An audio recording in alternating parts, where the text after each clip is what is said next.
di sini sebagai moderator. Nama saya Nur Hijrah Istiqomah, biasa dipanggil Cici. Halo Cici. Malu aku banget ya. Di depan saya ini yang nuna-nuna, namanya siapa sih? Kakak, spill dong. Oke. Halo guys. Perkenalkan nama saya Muhammad Taufik Hidayat, bisa dipanggil Taufik. Halo Kak Taufik. Duh kan di Makassar ini kan biasa macet banget ya. Duh, kakak ini nih lampu apa sih? Lampu apa ya? Hijau. Hijau. Untuk ciwi-ciwi ini ya. Boleh nih di spill biar kerennya kuning ya. Etalase nomor 1. Yang warna kuning, cek ya. Kuning. Ya untuk kakak di sebelahnya yang nuna-nuna ini siapa namanya? Halo guys, nama aku Alika Pusilipa, biasa dipanggil Alika. Hai Alika. Dan untuk lampuku lampu hijau. Oh my god. Ini di etalase nomor 2 ya. Bawahnya guys. segas. Oke, yang sangat cantik amat jelly pink ini girl. Oh my god. Kakak namanya siapa? Halo guys, nama aku Nabila Madani, bisa dipanggil Nabila. Hai Nabila. Untuk lampunya kasih apa? Aduh, masih hijau nih guys. Oh my god. Aku tahu nih kakak pasti banyak yang DM yang kayak, aduh, kakak cantik ini siapa? Aduh, like juga. Oh my god. Oh, untuk yang yellow di sampingnya. Yani. Halo guys, nama aku Gisel Aisyah Arsy, biasa dipanggil Gisel. Hai Gisel. Untuk lampunya sih kak apa? Aku lampu merah. Nanti tunggu dia lampu hijau ya guys. Gas. Untuk saat ini sold out. Lampunya sold out.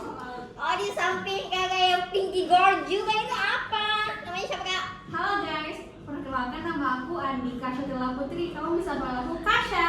Hai Tasya. Untuk saat ini aku lampu hijau. Etalase nomor 3. Etalase nomor 3 ya guys. Dihubungi saya. Udah 4 Oh untuk kakak yang gemoy-gemoy ini.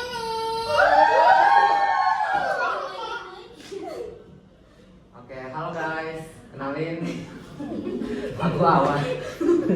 Lanjut. Kalau lampunya lampu hijau juga. Oh my god. Ini nasi kakak yang cika. Oh my god. Boleh kasih cita-citanya kak? Iya kak.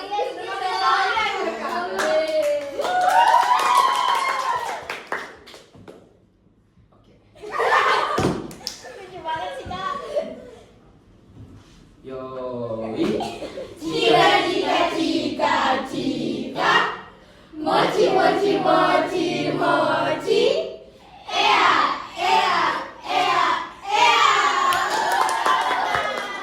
banget sumpah. Aku mau pingsan. Oke lanjut kakak di sebelahnya nih. Oh my god, rambutnya ini sangat Badai. Oh jadi gelas lain. Aduh. Siapa kak? Halo guys, perkenalkan nama aku Mayuriana Altalia Montalalu, biasa dipanggil Mai. Seperti Upin Ipin di meme ya. Lampunya apa kak? Lampuku hijau. Ini guys. Etalase ya, namanya Mei. Mei PDU 2. Oke untuk kakak yang oh my god ini positif vibes ya. Lucu banget. Namanya siapa sih kak? Halo guys, kenalin nama aku Adisnaya Afni, akrab disapa Isnaya. Lampunya. Untuk lampunya lampu hijau. Oh my god. Jadi yang mau cari istri langsung aja. Guys, Pasangan hidup. iya langsung aja guys. Untuk kakak ini. Aduh seperti namanya siapa? Halo guys, nama saya Nur Fatia Arum, bisa dipanggil Arum. Hai. Oh kakaknya kayak ada logat Italianya sih. Iya, kenapa tuh kayak ada sih kak? Aku dengar. Apakah kakak ini pernah tinggal atau di mana? Pernah tinggal. Keren Spill banget tuh, ya. spill, spill. Coba perkenalkan pakai bahasa Italia. Ya. Salve ragazzi, mi chiamo Nur Fatiarum, potete chiamarmi Arum e posso parlare italiano bene. Kak, lampunya. Kalau sekarang masih hijau. Yang mau dapat pacar limited edition langsung check out aja. Wah, Baik, ini gratis. etalase prioritas. Oke, duduknya saya di sini. Apa sih kita mau bahas, guys? Oke. Kami ini membahas tentang digital inovasi dan adaptasi learning for optimized growth. Nah, kita di sini tujuannya itu sebagai kayak kita bisa mengedukasi kepada Gen Z ini, apalagi terkhusus Gen Z ini ya, untuk lebih bijaklah kita menggunakan teknologi, apalagi era sekarang gitu. Jadi untuk sesuai dengan tema kami itu dari Kak Taufik, apa sih kalau menurut Kak Taufik itu apa inovasi dan adaptasi learning? Jadi kita bedahkan kan di sini ada dua digital innovation dan adaptable learning. Nah, bayangin dulu itu kita belajar masih pakai buku sama pulpen kan. Nah, sekarang itu kan sudah serba digital gitu. Jadi kayak digitalisasi itu udah mengubah segalanya gitu dari segi bagaimana cara kita belajar dan lain sebagainya. Nah, digital innovation itu kayak suatu proses yang untuk kita itu bakal menciptakan sesuatu yang lebih bagus, lebih canggih untuk apa? Untuk bantu kita gitu loh sebagai manusia. Contohnya misalnya dulu kan kita kalau misalnya mau beli tiket kereta atau tiket kapal kan masih di loket tuh. Nah, dari rumah aja sekarang udah bisa pakai digital. Nah, itu tuh manfaatnya digital innovation. Nah, kalau yang tadi aku bahas digital innovation yang sekarang kan kita move ke adaptable learning. Dari katanya saja adaptable itu beradaptasi kan, dan learning itu belajar. Nah, kalau kita semua pasti punya metode belajar yang beda-beda kan. Nah, tapi di sekolah itu biasanya itu tuh gurunya cuma nerangin, tapi belum tentu semua muridnya langsung paham gitu loh. Ada yang cepat paham, ada yang mungkin pahamnya lebih lambat untuk mencerna informasi, benar nggak?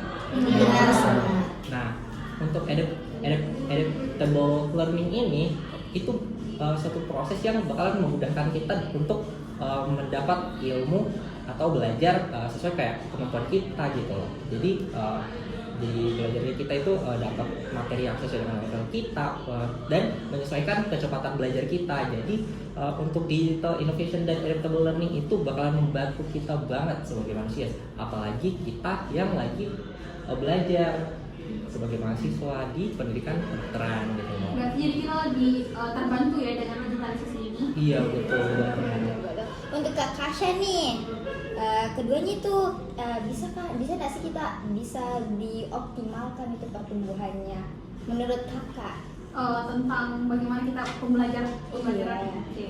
Kalau menurut aku sih dari yang sudah aku cari juga, kalau misalkan digitalisasi ini itu membantu banget untuk kita semua untuk belajar lebih baik lagi. Nah, apa aja sih metode-metode pembelajaran yang bisa kita akses? Nah, banyak banyak cara yang bisa kita akses. Salah satunya adalah pembelajaran berbasis project. Jadi di kedokteran sendiri kita tahu kan ada yang namanya PBL. Di PBL sendiri itu kita bisa aplikasikan digitalisasi dengan apa? Hal ini akan mendorong siswa untuk belajar lebih giat lagi dan akan memberikan pengalaman langsung kepada kita. Sebagai anak kedokteran, kita perlu belajar based on kasus. Dan menurut aku digitalisasi sangat membantu di pembelajaran PBL ini. Karena apa? Kita harus mengakses Zoom, kemudian jurnal melalui handphone, melalui internet. Jadi kan biasanya kan kalau di masa lalu ya kita kesusahan untuk mengakses jurnal karena kita perlu mencari secara offline. Sedangkan sekarang dengan HP atau dengan iPad yang kita punya pun kita bisa mengakses jurnal-jurnal dari Sinta, dan yang lainnya. Itu sih menurut aku.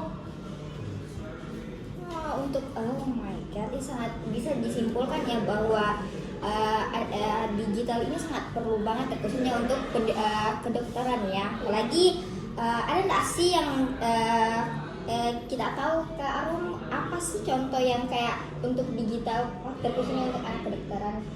Kan sekarang kita itu belajarnya lewat e-learning kan, e-learning, betul. Moodle, terus pas di anatomi juga kita pakainya VR. Nah, pas SMA juga kita pakainya Classroom toh, pas online. Nah, kalau perkembangan teknologi yang sekarang ini itu mendukung inovasi digital dalam pendidikan. Jadi sekarang itu caranya guru-guru mengajar sama caranya kita belajar itu sudah berbeda nih. Terus menurut saya karena sekarang kita itu apa-apa sudah teknologi nih, karena berkembangnya teknologi, jadi kita tuh lebih fleksibel untuk belajar. Betul banget sih ini Kak. Aduh, untuk contohnya inovasi digital yang kayak bisa sukses ini dalam pendidikan itu kayak studi kasus, ada yang bisa tahu nggak untuk, aduh aku penasaran banget ini untuk jawaban Kak Awan. Ada kita Kak Awan itu sendiri pendapatnya kayak gimana? Oke, kalau menurut aku sendiri itu strategi yang mungkin tadi bahasnya apa? Bahas ini studi kasusnya Kak gitu. Oh iya, kalau menurut aku sih banyak ya. Kalau sekarang apalagi contoh yang bisa saya berikan mungkin kayak aplikasi belajar yang sekarang udah banyak nih, seperti Ruang Guru ataupun apa yang kita lihat mungkin Brandly ataupun segala macam. Nah, terus ada juga dari sisi seperti kuliah, mau bayar apapun kayak biaya pun bisa sekarang melewati online, seperti bayar KRS ataupun ngurus KRS segala macam itu sudah bisa lewat digital. Nah, ada juga itu seperti tempat belajar kita seperti e-learning segala macam.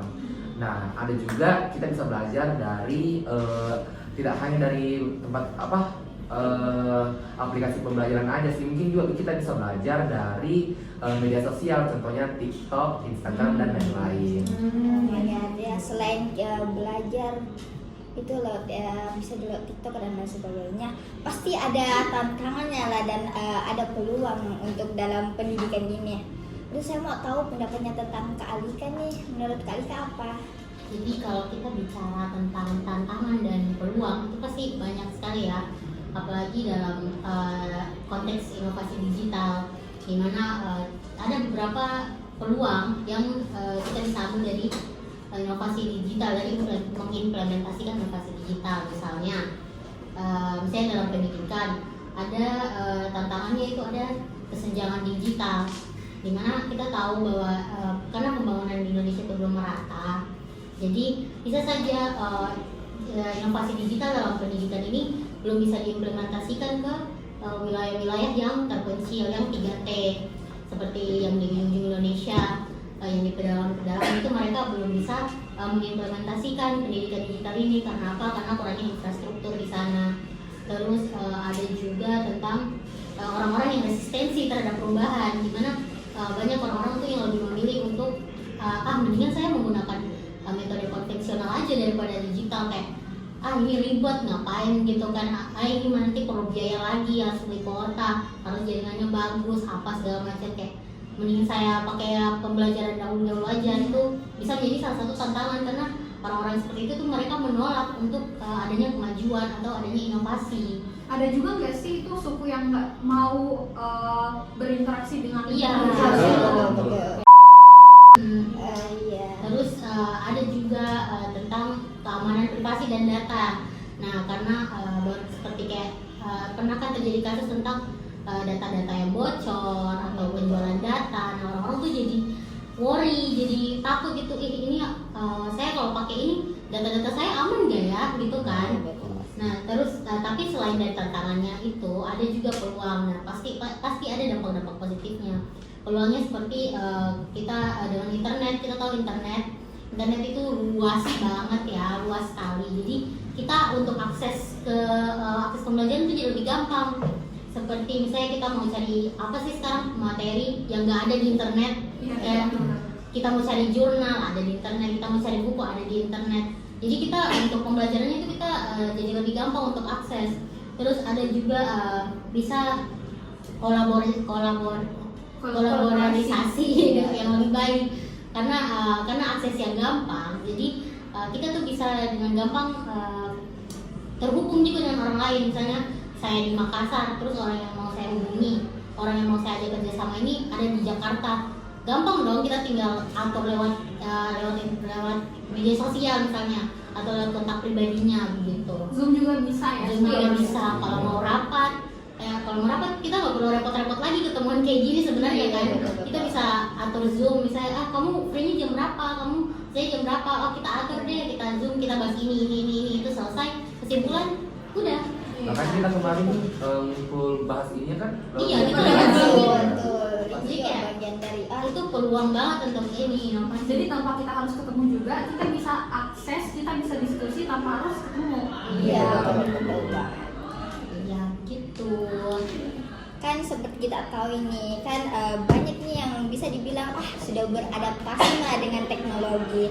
Menurut definisi dan karakteristik teknologi ini, aku mau tahu nih pendapatnya dari kakak di satu ini. Jadi kalau kayak yang dikatain tadi sama Taufik, kan kayak adaptable learning atau pembelajaran adaptasi di era digital ini kayak intinya tuh gimana kita nyesuaiin cara belajar kita.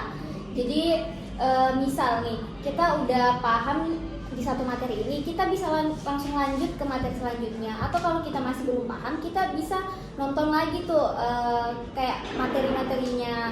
Terus kalau untuk karakteristik dari adaptable learning ini, dia tuh fleksibel. Jadi contohnya kayak kalau kita bisa akses pembelajarannya itu walaupun kita lagi di luar ataupun lagi di mana, kita tetap bisa akses pembelajarannya. Gitu sih.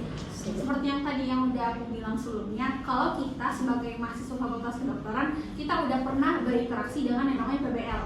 Nah, kita itu harus belajar dari case, kita harus belajar praktik. Nah, kita belajar itu dan kita langsung berinteraksi dengan yang namanya digitalisasi. Adapun selain PBL, kita biasanya melakukan hybrid learning dan juga blended learning. Kan kita pernah kan belajar di kelas, tapi kita belajar online juga. Iya. Jadi itu salah satu jenis-jenis dari pembelajaran dari metode yang bisa kita aplikasikan di era digitalisasi. Oh, jadi PBL itu sangat berperan penting sekali ya di FK. Iya. Berarti teknologi juga pasti berperan penting dong. Iya. Teknologi kan memainkan peran yang krusial dalam pembelajaran, dalam mendukung pembelajaran kita yang adaptif. Apalagi sekarang kan ada nih AI. Nah, di mana AI itu kita bisa mengetik saja, terus dia kasih nih jawaban. Jadi gampang sekali, sudah gampang sekali kita mendapatkan materi-materi dalam menggunakan AI saja. Iya betul. Nah, AI ini bisa kayak mendukung pembelajaran. Ada nggak sih kayak aplikasi yang selain kalian tuh kayak AI? Kalau bagi saya sih kayak TikTok gitu. Kayaknya mungkin bagus untuk pembelajaran. Kayak betul. Aku juga sering belajar dari TikTok. Iya. Apa ini kan kayak Sekarang apa-apa kalau cari searching di TikTok. Terus apalagi kalau misalnya kita kan Gen Z tuh nggak mau ya yang kayak nonton video Iya. terlalu lama. Kayak bosen kita kan dikit-dikit bosan, dikit-dikit pengen ganti. Makanya kalau TikTok itu kan dibatasin kayak paling lama tuh 3 menit kalau nggak salah ya. Jadi kalau misalnya nonton kayak dapat edukasi dari TikTok tuh nontonnya sebentar tapi wawasan langsung terbuka, langsung nambah wawasan kita. Apalagi kalau misalnya nih berkaitan dengan Fakultas Kedokteran, di TikTok tuh banyak banget kayak dokter-dokter yang berseliweran yang kayak ngasih kita edukasi tentang gimana sih dunia kedokteran, tentang gimana sih penyakit ini. Kayak aku nonton di TikTok ada dokter kembar namanya Dokter Ekida.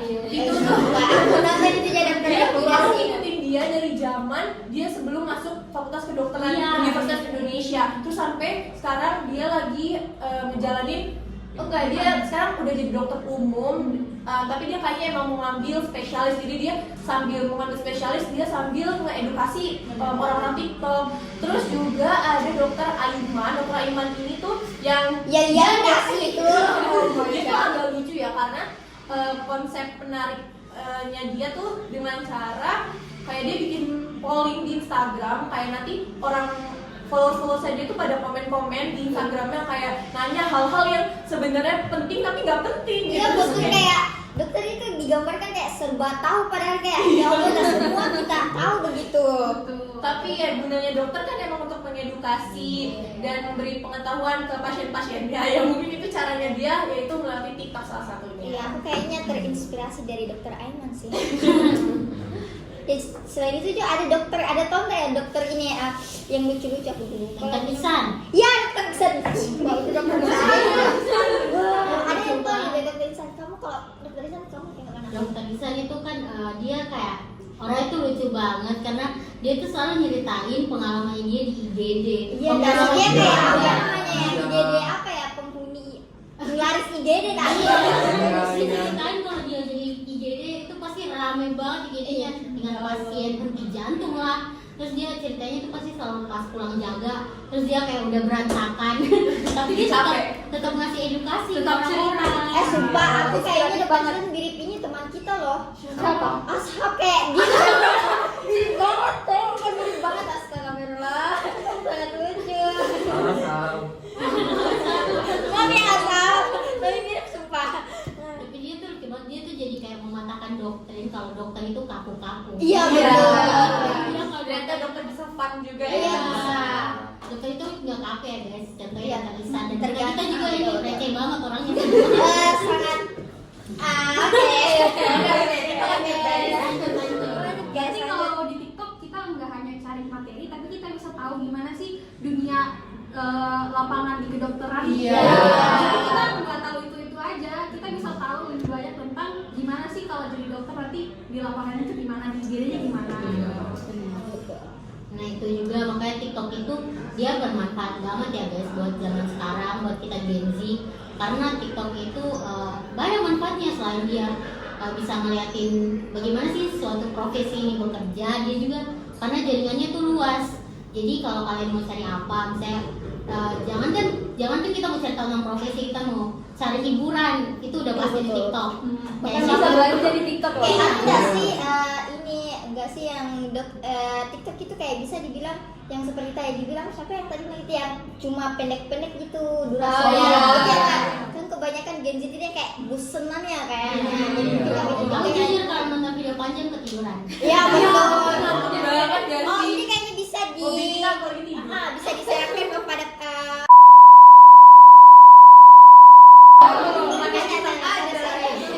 makanya enggak maksudku kayak gimana ya, yang bikinlah video yang kayak agak pendek lah sedikit, yang enggak terlalu terus yang kayak fun ini enggak sih yang kayak uang guru juga itu yang kayak seru banget. Animasinya juga harus diperhatiin Iya, sih. iya. Jadi kita bisa akses materi jadinya fun, terus kita tidak perlu nonton video yang panjang. Bosan banget sebagai Iya. itu kita maunya yang praktis. Benar. Nah, sama di samping itu juga sekarang bisa kayak jadi bahan untuk cari nafkah guys. Kan biasanya kita lihat kayak yang ada sekampung gitu kayak nyari nafkah. Lewat live TikTok guys. Jadi kayak ternyata TikTok sangat membantu ya untuk era digital saat ini, kayak memberikan keuntungan kepada kita dan kepada satu kampung itu. Itu bayarnya pakai gift. Iya, itu lewat gift guys. Itu gimana Oh, yang kayak gini saya iya, aku jadi- kurang ngerti sih gimana itu. Jadi gift itu kayak ada poin-poinnya. Nah, poin-poinnya kayak bernilai berapa ribu dan kayak ada bisa yang kayak berapa juta gitu guys. Jadi bisa jadi uang. Iya, bisa jadi uang, bisa Ini ditarik. aku pernah lihat juga ada kakak kelas nih, kakak kelas terkhususnya ada kakak kelas PDU, katanya sekali live itu bisa sampai 5 juta loh. Kayak lumayan kan guys. Apa besok jadi TikToker saja? Iya, kayaknya Tidak profesi. minat sih. Iya. Nah, bisa disambi guys. Iya. Cari uang. Benar. Nah, juga ada kayak misalnya kan tadi kita udah ngebahas tentang edukasi-edukasi para dokter-dokter. Nah, selain para dokter-dokter itu, kita juga waktu SMA tuh kayak banyak konten kreator yang bisa membantu kita kayak Jerome Pauline, apa segala macam. Pokoknya kayak banyak konten kreator yang mengajarkan kita selain dari kedokteran itu. Kayak misalnya kita pas SMA banyak juga dibantu kayak konten kreator yang mengajarkan matematika dengan cara yang kayak lebih mudah atau biologi dengan cara yang lebih mudah. Jadi kayak TikTok juga kayak berpartisipasi ya untuk gimana sekolah kita waktu SMA kemarin, dan pas kuliah juga kita banyak diedukasi sama dokter-dokter. Ada juga nggak sih materi SNBT? Iya. Nah, itu ngebantu aku banget Kan sih. saya juga betul. Kayak banyak latihan soal yang aku dapat di TikTok gitu. Iya. Banyak yang share. Kalau kayak gitu sih kayak aku kayak gimana cara strateginya itu kayak bikinnya itu gimana sih? Kalau itu menurut aku sih mungkin kan kayak mungkin nggak mungkin kayak Jerome Pauline itu kan nggak mungkin kayak bikin video langsung upload gitu, pasti kan diedit dulu. Nah mungkin kalau menurut aku sih durasi penting ya guys. Mungkin kalau durasi itu penting, apalagi kalau kita Gen Z itu kan sukanya singkat-singkat aja. Iya, Singkat saja. Seperti kayak singkat saja. Paham? Ya, terus kalau menurutku juga sih pasti kalian juga setuju nggak sih kalau lebih suka lihat animasi nggak sih? Iya.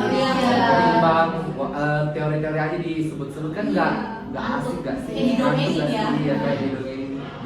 Kalau animasi kan ada yang bisa kita lihat ya. Iya. Kalau animasi prosesnya gimana sih ini? Kita jadi bisa, oh ternyata kayak begini ya prosesnya gitu. Jadi bisa terbayang lah daripada cuma dengerin orang menjelaskan gitu kan. Kita aja kalau belajar di kelas, apalagi anatomi, kita perlu animasi kan? Iya.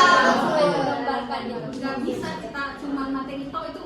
Lagi pas pretest-pretestnya itu ya. Ada. Ada. Oh my god, itu sebenarnya sih fun banget sih kalau kata aku. Deg-degan tapi takut salah pas. Iya, betul. Tapi itu ada satu lagi juga menurutku yang penting nggak sih kalau mau upload sesuatu gitu, kayak target audiensnya mungkin. Karena kan kayak nggak mungkin nggak sih kalau kita jelaskannya anatomi tapi yang dengar anak bayi gitu kan nggak mungkin. Ada juga yang anak bayi. Iya. Oh iya. Aduh, yang umur 2 tahun. Iya.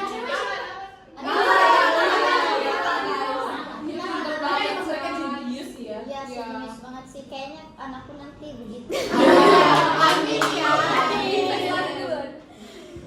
Jadi kayak kita tahu kan kelebihan TikTok itu sangat wow banget sih. Kayak pasti segala sesuatu pasti ada tantangannya lah. Ada nggak sih yang kayak itu tantangannya seperti untuk Kak Nabila ada tahu nggak? Kalian tahu gak sih kalau semua sosial media yang kita nonton tiap hari TikTok pasti ada informasi yang diberitahu dari yang bicarakan itu. Kita kan tidak tahu kalau informasi itu akurat atau tidak karena kan Iya, iya kan? Dia kan cuma ada ringkasannya, kita tidak tahu kalau itu asli atau benar. Jadi kita biasanya scroll komen, iya ada yang tidak benar. Kayak komen-komennya lucu, terus ada yang oh benar, padahal infonya biasa kadang salah ya. Ada hoax. Iya betul. Kadang mereka tuh seorang tuh sampai apa namanya berargumen di komen kan. Iya. Bisa aku kesel banget sama orang yang kayak bikin konten yang kayak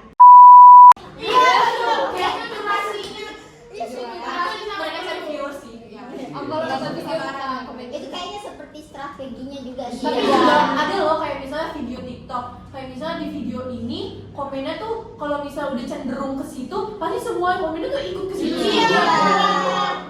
Kalau bisa aja itu komen yang mereka ikutin itu salah. Iya, Jadi iya. malah pengaruh negatif guys. Iya. Berarti kevalidasian materi yang ada di TikTok itu belum tentu ya? Iya. Terutama juga target audiensnya, ya kadang yang dalam FYP itu tidak sesuai dengan umur kita. Komen lewat Boleh guys.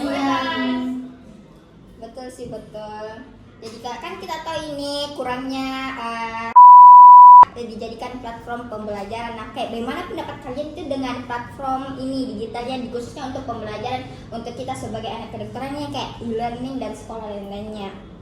Jadi siapa tahu ada yang seperti Kak Isna, ada yang mungkin tambahan kayak apa sih dukungan pembelajaran yang fleksibel gitu. Kayak yang kalian tahu kita kan mahasiswa kedokteran kan, kita kayak selalu pakai psikolog Kak, atau e-learning. Nah keuntungannya ini atau keunggulannya itu kayak fleksibilitasnya itu juara banget. Soalnya kayak walaupun kita lagi di luar, kita tetap bisa akses pembelajarannya, atau misal kalau ada yang kita nggak ketahui atau kayak masih kurang paham gitu, kita bisa klik-klik aja untuk ulang bagian yang belum dipahamin. Terus keunggulannya tuh kayak kan yang sebelumnya tuh kita harus ngeprint dulu materi, kan sekarang Kita tinggal buka HP atau tablet, terus kita tinggal buka materi, nggak perlu ngeprint lagi Jadi sih. biayanya lebih efektif lah Iya, ya. betul. Tapi menurutku juga kayak dia nih, posisi kita kan jadi anak FK Unhas ya. Iya. Itu enak banget sih kita dengan sistem e-learning Iya, yang benar. apalagi buat belajar anatomi kita kan kayak dikasih per slide-slide gitu ya. Terus habis Iya. itu ada juga yang interaktif kayak kita bisa kayak Iya, jawab soal yang iya. diarah-arahin, Ada flashcard, terus habis itu Iya. kalau misalnya salah ada kunci jawabannya setelah itu dan kita bisa ngulang lagi sampai emang jawaban kita benar. Dan itu ngasah otak kita loh sebenarnya. Terus juga kalau misalnya dikasih apa kayak kita ada yang dilihat kayak artikel juga gitu, jelas tapi ada gambar-gambarnya, jadi itu nggak ngebosenin sama sekali buat kita. Dan itu menurut aku termasuk salah satu cara yang efektif untuk belajar di dunia kedokteran ini. Bantu banget sih. Ya untuk pasti kan kita ini kayak terkhususnya kayak untuk tantangannya nih untuk yang nona ini Untuk tantangan ya, pastinya setiap sistem itu ada lebih plus minusnya gitu loh. Iya, Nah, pasti. seperti yang dibahas Isna ya kan, e-learning itu kalau kita belajar di situ tuh fleksibel, kita bisa belajar di mana aja dan kapan aja. Tapi ada kekurangannya kan, untuk e-learning seperti namanya e-learning, berarti dia itu membutuhkan akses internet. Nah, Iya. bayangin kita lagi mau belajar kan, mau buka materi tapi internetnya nggak ada atau nge-lag gitu loh. Nah, Iya, nah, iya susah tahu kalau kayak gitu kayak karena nggak bisa di offline-in kan, Iya. kita nggak bisa download dulu. Padahal kita tuh sekarang belajar apa-apa serba e-learning gitu kan, atau basis internet. Jadi internet itu menurut aku sih penting banget ya supaya kita itu akses e-learningnya lancar, belajarnya juga lancar.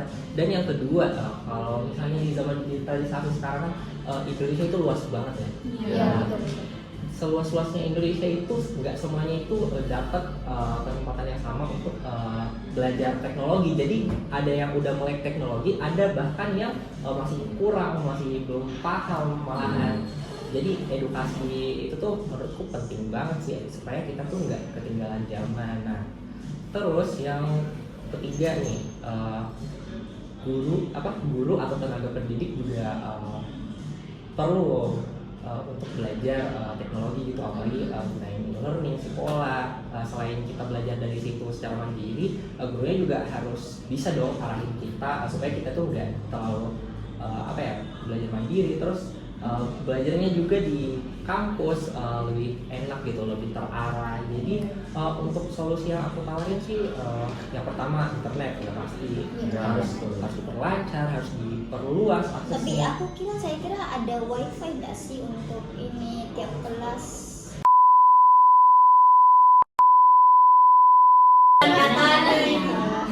Kayak sampai teknisi datang terus juga. Terus kalau diakses di rumah kan ya sejalan jaringannya. Iya tergantung. Iya.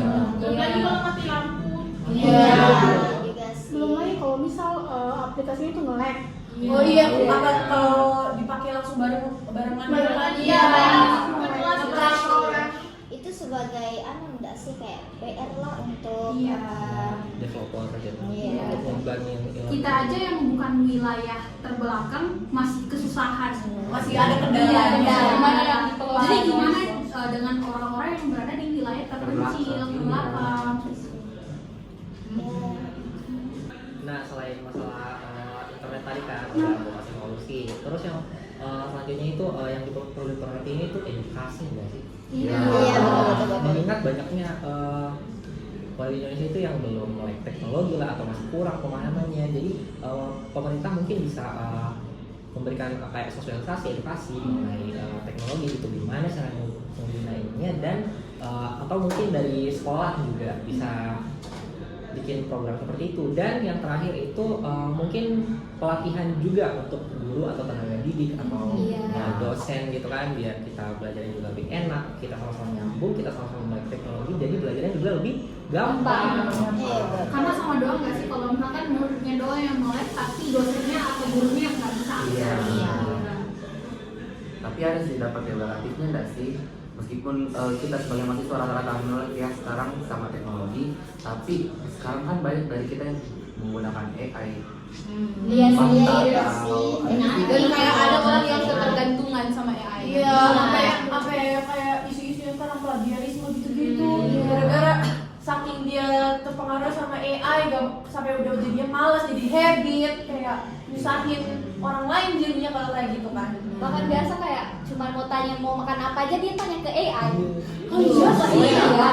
Bahkan ada yang kayak ngobrol sama AI dan kayak udah ketergantungan yang kayak emang kayak setiap hari harus ngobrol sama AI. Oh ada tuh Karena beritanya kesepian. yang Aku baru tahu itu loh, sumpah. Aku juga baru tahu. aku tahu juga ya.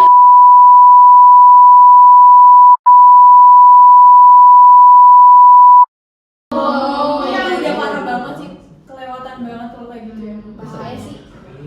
Dia jadi kayak berdampingan sama kita sekarang, Iya. dia menyerupai kita. Bahkan sekarang ada yang bisa Iya. Ih sebenarnya kayak gitu tuh bahaya banget ya, apalagi kalau misalnya buat ngedeteksi apa gitu. Seharusnya sih kita sebagai manusia harus bisa kontrol AI-nya, bukan AI yang kontrol kita. Bijak sih. Kayak penggunaan itu loh, telemedicine kan sudah sekarang banyak banget loh itu yang kayak teknologi canggih itu bisa bantu kedokteran. Sekarang kayak ada operasi menggunakan robot, tahu kan? Itu tuh kan harus diawasin sama manusia. Iya, betul. Karena kayak kita yang maksudku manusia maksud saya ini manusia yang ciptakan begitu. Gak mungkin manusia yang dikontrol. Apalagi kalau misalnya ada kesalahan dalam AI-nya pas operasi, terus siapa yang bertanggung jawab kalau kayak gitu? Ini telemedicine yang ada tuh yang operasi di satu dokternya tuh di beda pulau. Iya. Terus pasiennya juga di beda pulau. Cuma dipantau aja kan? Iya. Tapi menurut saya sih itu ada baik dan tidak baiknya sih, Iya. tergantung kita cara penggunaannya Iya, saja. tadi tergantung cara penggunaannya kita ya guys. Iya. Soalnya tahu nggak sih, saya kenal orang yang tinggalnya itu di pelosok Iya. dan mungkin dia tuh sudah malas sekali nih cari tahu di berita-berita, dia langsung nanya AI, ini UTBK ini gimana sih caranya? Bahkan AI sendiri itu ngasih jawaban yang salah, jadi dia belajar salah juga semuanya. Wow. Jadi AI itu belum tentu akurat. Iya. Gampang percaya guys. Ya, Kita tapi harus cari kebenaran. iya sih, tapi menurut saya sih AI ada membantunya, seperti kayak kita agak susah memilih kata atau memilih kalimat, itu AI itu bisa dibantu kayak perbaikilah kata-kata kamu. Iya. Gitu sebagai apa ya namanya koreksian ya gitu. Iya. Supaya- Dampak positif banget sih. Iya. Iya. Saya juga sering pakai itu kalau misalnya kesusahan. Iya betul. Cari dan kata yang benar. Ya asal jangan yang kayak konsultasi kayak mengganti profesi lain gitu yang kayak Iya. Misalnya kalian sakit terus nanya ke AI iya, jangan. iya. Itu Iya, nggak betul. boleh. Iya. Oke guys, jadi berarti kesimpulannya kayak di dunia digital ini kita sangat dibantu ya, sangat dibantu dalam belajar, dalam kehidupan sehari-hari, membantu dalam pekerjaan kita juga. Nah tentunya itu adalah dampak positif, tapi ada juga dampak negatif yang harus kita hindari untuk tidak menyalahgunakan itu, karena pasti akan membawa pengaruh buruk untuk kehidupan kita seperti ketergantungan, kemalasan, atau tidak bisa bertahan hidup dengan teknologi. Oleh sebab itu kita harus pandai-pandai untuk menggunakan teknologi yang sudah canggih saat ini. Walaupun kita kayak serba gampang lah, serba mudah, jadi tapi kita harus juga harus bijak ya. Tidak boleh digampangkan. Iya, iya. Iya. Betul-betul, satu kalimat saja, bijaklah menggunakan teknologi. Pastinya dong ada rekomendasi digital untuk masa depan. Masa cuma begini aja. Iya. Biar makin maju ya. Kalau Iya, iya. sekarang kan sudah bagus banget ya, kayak misalnya ada operasi dari jarak jauh, VR juga. Kita kan di UNAS kan pakai VR. Iya, iya. Bagus banget. Tapi menurutku harusnya ada akses pendidikan merata di seluruh rakyat. Iya. Kayak misalnya aplikasi offline kan nggak semua pelosok ada datanya, jaringannya. Iya. Harusnya aplikasi offline disediakan juga dengan load data. Iya, betul. Jadi masih banyak yang harus kita Benar. improve ya. baik dari segi teknologi, SDM-nya juga kayaknya perlu ditingkatkan lagi. Iya, sumber daya juga kan. Iya. Tapi tetap kita tidak boleh menolak Teknologi. teknologi. Iya, Kita harus benar. beradaptasi. tapi ada perbatasannya. Iya, betul. Nah, makanya kita buat podcast ini guys, supaya kita mengedukasi kalian tentang bagaimana teknologi bisa berkembang di masyarakat. Iya. Kita harus kendalikan teknologi, jangan sampai teknologi yang Iya, betul. Kata Gisel. Satu saja, paham. Oke guys, sekian dari pembahasan kami yang oh my god ini sangat menarik, apalagi kepada Gen Z, milenial dan gen-gen yang di atasnya lah. Apalagi terkhusus untuk orang tua yang masih belum melek gitu terhadap teknologi ya, adaptasilah. karena kita dikejar teknologi, dikejar zaman guys. Iya betul. Kita harus beradaptasi. Harus guys. Jadi kalau kita lihat HP terus berarti bukan berarti kita main HP terus ya. Ya betul betul kayak ini, kayak nana ada aja. Patah. Iya sepakat. Ayo dong kak, gak usah malu-malu. Iya penutupan juga. Oke guys, sekian dari Digital 24 dari kelompok 9. Thanks for watching. Bye.